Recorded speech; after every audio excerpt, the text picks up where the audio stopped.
Oi. Vou arrumar a luz aqui porque vocês merecem uma boa iluminação. Peraí.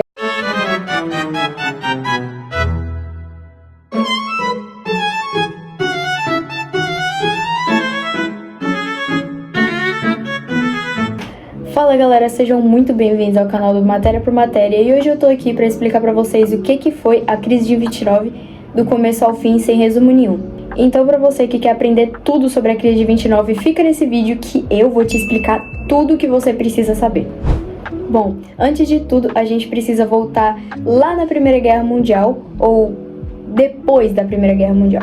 Depois da Primeira Guerra Mundial, a Europa estava muito quebrada. Como a Europa estava muito envolvida na guerra, acabou que as guerras todas aconteceram no seu território e a Europa tinha gastado muito da sua economia nessa guerra. Então a Europa estava muito quebrada e muito endividada com os outros países. O país credor, ou seja, o país que a Europa devia, era os Estados Unidos, porque na época da guerra, enquanto a guerra estava acontecendo, os Estados Unidos enviou alimentos, armas e outros produtos industriais para a Europa, o que ajudou muito ela na guerra, só que depois da guerra não ajudou muito porque os Estados Unidos ficou como credor e a Europa ficou devendo os Estados Unidos, o que contribuiu muito para os Estados Unidos se tornar uma potência econômica depois da Primeira Guerra Mundial. Eu vou me afastar um pouquinho porque eu não tô conseguindo gesticular, porque eu tô aqui em cima da mesa e não tá dando. Agora eu vou falar pra vocês, antes de continuar explicando sobre os Estados Unidos, eu vou falar sobre o Fordismo e o Taylorismo, porque eles também foram muito importantes. No início do século XX, o engenheiro Frederick Winslow Taylor desenvolveu a teoria da administração científica, que atualmente é conhecida como o Taylorismo.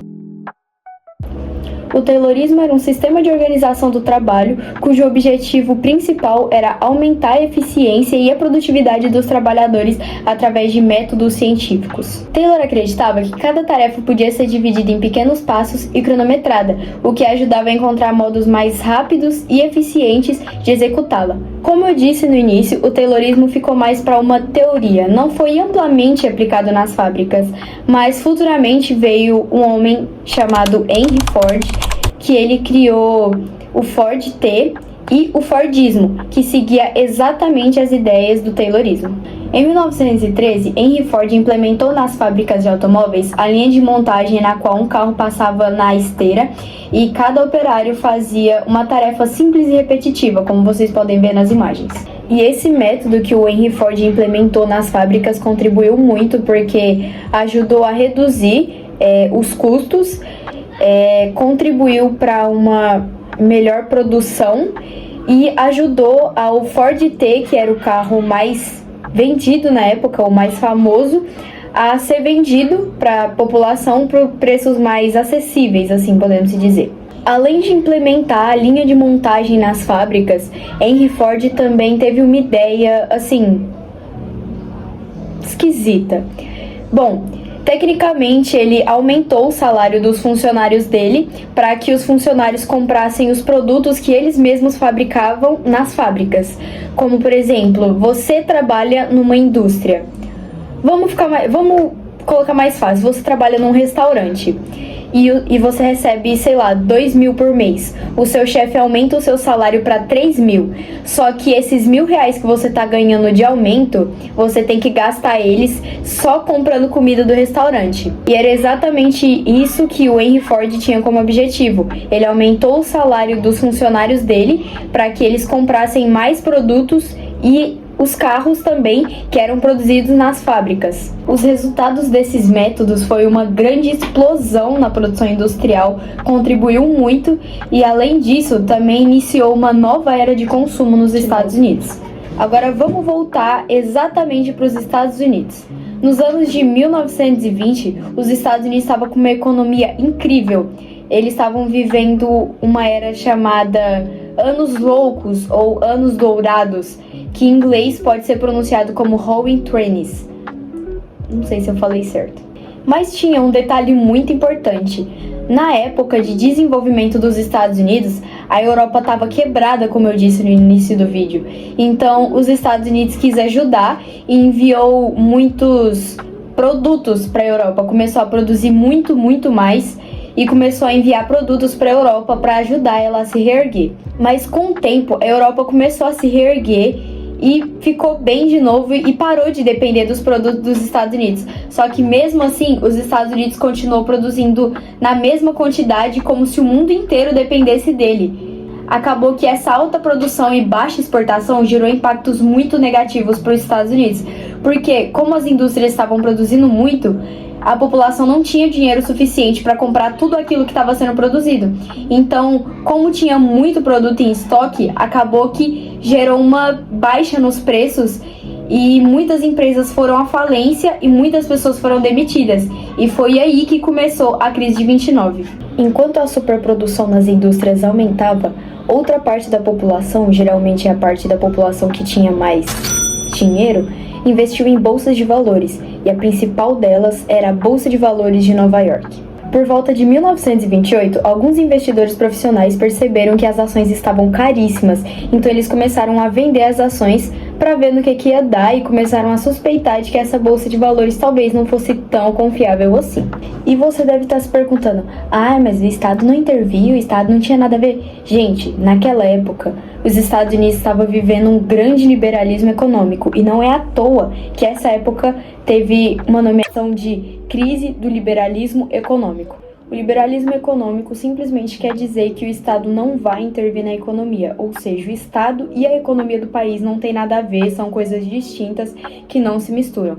E o homem Adam Smith, que é conhecido como o pai do liberalismo, ele defendia o liberalismo porque ele acreditava que quando as pessoas têm um crédito fácil, elas tendem a pagar as suas dívidas, o que claramente não era verdade, porque nos Estados Unidos as pessoas tinham uma facilidade de crédito muito grande, o que aumentou as dívidas das pessoas com o banco, porque elas pegavam dinheiro em empréstimos e não pagavam o banco.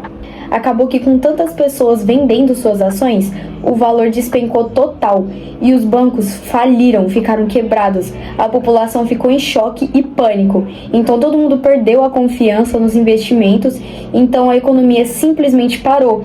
Os Estados Unidos entrou num colapso total. As pessoas pararam de vender, pararam de emprestar e pararam de comprar. E a bolsa principal com foco nesses investimentos e vendas de ações foi a Bolsa de Nova York, e acabou que isso fez meio que um crash nos Estados Unidos. A crise rapidamente se espalhou para o mundo inteiro. Os Estados Unidos, por ser um grande fornecedor de crédito e por ser um grande comerciante com outros países, acabou afetando boa parte dos outros países. A Europa ficou com uma grande quantidade de desemprego e a América Latina, países como o Brasil, que tinha como fonte de renda o café, sentiu que o produto estava desvalorizado. Esse período ficou conhecido como a Grande Depressão e durou quase toda a década de 1930. Então já anota aí que eu vou falar as principais causas da crise de 1929, que foi o liberalismo econômico, o crédito fácil, a superprodução e a quebra da Bolsa de Valores de Nova York. Em 1933, Franklin Roosevelt assumiu a presidência nos Estados Unidos e implantou medidas para que a economia melhorasse, e essas medidas ficaram conhecidas como o New Deal. O New Deal ajudou a economia nos Estados Unidos de várias maneiras, como, por exemplo, gerou empregos através de programas como a Works Progress Administration e a Civilian Conservation Corps, que geraram milhões de empregos e giraram totalmente a economia dos Estados Unidos. Mas não foi só isso, também tiveram vários fatores que contribuíram muito. O New Deal também estimulou a indústria, investiu em infraestrutura, criando escolas, pontes, hospitais, estradas, fez reformas financeiras e principalmente criou leis trabalhistas que contribuíram muito, que estabeleciam salário mínimo, jornada de trabalho de até 44 horas semanais, pagamento de hora extra e muitas outras coisas que ajudaram muito na época. Agora foi. Embora o New Deal tenha contribuído muito para uma melhora na economia dos Estados Unidos, é importante lembrar que teve gente que não gostou das ideias do New Deal e ele não restaurou totalmente a economia dos Estados Unidos. Ele apenas contribuiu para uma melhora futura quando Franklin Roosevelt saiu da presidência. Mas, além disso, teve muitas pessoas que não gostaram, por exemplo, grupos de esquerda que achavam que o New Deal não ajudou os pobres o suficiente, a Corte Suprema, empresários que achavam que o New Deal estava se metendo muito na economia do país, então tinha muita gente que ainda era a favor do liberalismo econômico. Mas mesmo assim, o New Deal ajudou muito, mesmo não restaurando totalmente, ele ajudou muito a economia nos Estados Unidos na época. Então é isso, pessoal, espero que vocês tenham gostado muito dessa aula. Eu tentei trazer o máximo de informações possíveis que eu encontrei aqui. Eu sei que tá faltando muita coisa, então se vocês souberem de algo que tá faltando e puder comentar aí, coloca nos comentários para eu trazer na próxima aula que eu fizer sobre a crise de 29. Se vocês gostaram também, coloca aí para eu saber e eu poder trazer mais vídeos dando aula. Espero que vocês tenham gostado da minha explicação. Espero que vocês tenham gostado da minha explicação. Eu tentei ser o mais claro possível, né? E é isso. Até o próximo vídeo. Falou!